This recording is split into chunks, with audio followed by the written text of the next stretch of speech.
स्वागत आहे तुमचं आजच्या नवीन व्हिडिओमध्ये. रोज तेच स्वयंपाक, घर, मुलं हे सगळं बघून कंटाळा आला ना? आज थोडं वेगळं बघूया. मेळघाटच्या घनदाट जंगलातलं असं एक ठिकाण ज्याचा इतिहास 100 वर्षाहून जुना आहे. पण ऑथेंटिक ठिकाणाची माहिती ऑथेंटिक माणसाकडूनच मिळायला हवी नाही का? तर जाणून घेऊया त्या ठिकाणाबद्दल.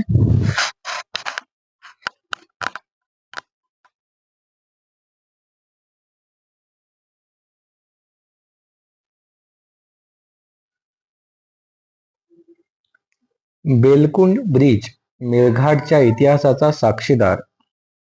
मेळघाट मेळघाट नुसतं जंगल नाही. हा प्रदेश आपल्या अंगाखांद्यावर शेकडो वर्षाचा इतिहास, निसर्ग आणि मानवी संघर्षाच्या अनेक खुणा जपून आजही थाटामाटात उभा आहे. याच मेळघाटच्या दुर्गम जंगलात आजही एक असा पूल आहे ज्यानं जवळपास 150 वर्षाचा काळ आपल्या डोळ्यासमोर पाहिलाय. आणि हा आहे बेलकुंड ब्रिज. आज आपण जाणून घेणार आहोत या ऐतिहासिक पुलाची कहाणी. 19व्या शतकाच्या उत्तरार्धात वराड प्रांतावर ब्रिटिशांची सत्ता होती. त्या काळात प्रशासन, दळणवळणासाठी मेळघाटच्या अतिदुर्गम भागात रस्ते, पूल, शासकीय इमारती आणि विश्रामगृह बांधण्यास सुरुवात झाली. इसवी सन 1881 मध्ये अमरावती ते बुऱ्हाणपूर असा तब्बल 165 मैलाचा रस्ता बांधण्यात आला. या मुख्य मार्गाला जोडणारा हरिसाल ते अकोट मार्ग देखील याच काळात विकसित करण्यात आला. त्या काळात आजच्यासारखी आधुनिक यंत्रसामग्री नव्हती. डोंगर, घनदाट जंगल, खोल दर्या आणि मुसळधार पाऊस या सगळ्यामधून रस्ते आणि पूल उभारणं निश्चितच मोठं आव्हान होतं. हरिसालकडून अकोटकडे जाताना किंवा टेंभुर्णीसोडा मार्गे हरिसालकडे येताना राजदेव बाबा चौकीच्या पुढं कोहाकडे जाणाऱ्या रस्त्यावर एक खोल नाला लागतो. याच ठिकाणी ब्रिटिशांनी एक मजबूत पूल उभारला. आज हा परिसर बेलकुंड म्हणून ओळखला जातो आणि म्हणूनच या पुलाला नाव मिळालं बेलकुंड ब्रिज.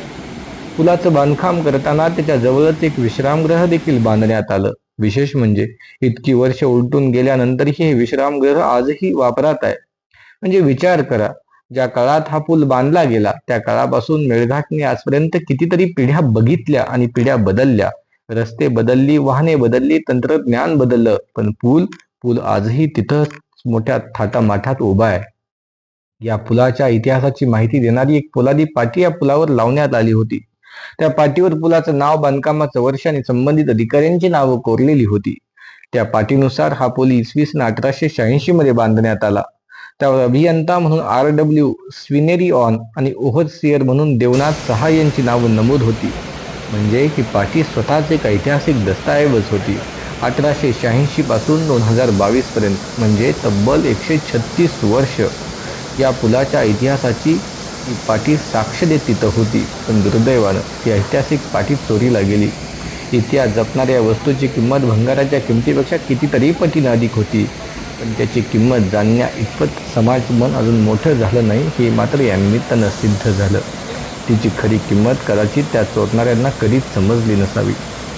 आज पाटी तिथं नाही, तरी तिचा इतिहास सांगणारा पूल मात्र अजूनही उभा आहे. पावसाळ्यात बेलकुंडच्या पुलाखालून पाणी प्रचंड वेगानं वाहतं. वरून आजही वाहतूक चालू असते, पण तरीही इतकी वर्ष उलटून गेल्यानंतर हा दगडी पूल आपली मजबूती टिकवून आहे. हे दृश्य पाहताना एक प्रश्न नक्कीच मनात येतो. आपण आज इतक्या आधुनिक तंत्रज्ञानाच्या युगात असूनही अशा दर्जाची कामं किती प्रमाणात निर्माण केलेली आहेत. बेलकुंड ब्रिज हा केवळ नदीवर बांधलेला पूल नाही, तो मेळघाटच्या इतिहासाचा एक जिवंत साक्षीदार आहे. त्यानं ब्रिटिशकालीन मेळघाट पाहिला, या जंगलातून जाणारी पहिली वाहतूक पाहिली, अनेक पिढ्या पाहिल्या आणि आजच्या आधुनिक मेळघाटपर्यंतचा प्रवासही त्यानं अनुभवला. आज आपण जंगलातील जैवविविधतेचा वारसा सांगतो आणि जपतो. वाघ, बिबट्या, अस्वल, विविध पक्षी, वनस्पतींचं संरक्षण करतो. पण त्याचबरोबर या जंगलाशी जोडलेला मानव आणि स्थापत्य वारसाही जपण्याची गरज आहे. कारण जंगलाचा वारसा म्हणजे केवळ झाडं आणि वन्य प्राणी नाहीत, त्या जंगलाशी जोडलेल्या इतिहासाच्या खुणाही तितक्याच महत्वाच्या आहेत. आज बेलकुंड ब्रिजवर उभं राहिल्यावर कदाचित आपल्याला फक्त एक जुना पूल दिसेल, पण थोडं इतिहासाच्या नजरेनं पाहिलं तर या दगडामध्ये आपल्याला 138 वर्षाची एक कहाणी दिसते. अशी कहाणी जी अजूनही मेळघाटच्या जंगलातून वाहणाऱ्या वाऱ्यासोबत जिवंत आहे. आणि हा आहे बेलकुंड ब्रिज. मेळघाटच्या ऐतिहासिक वर्षाचा एक अभिमानास्पद साक्षीदार.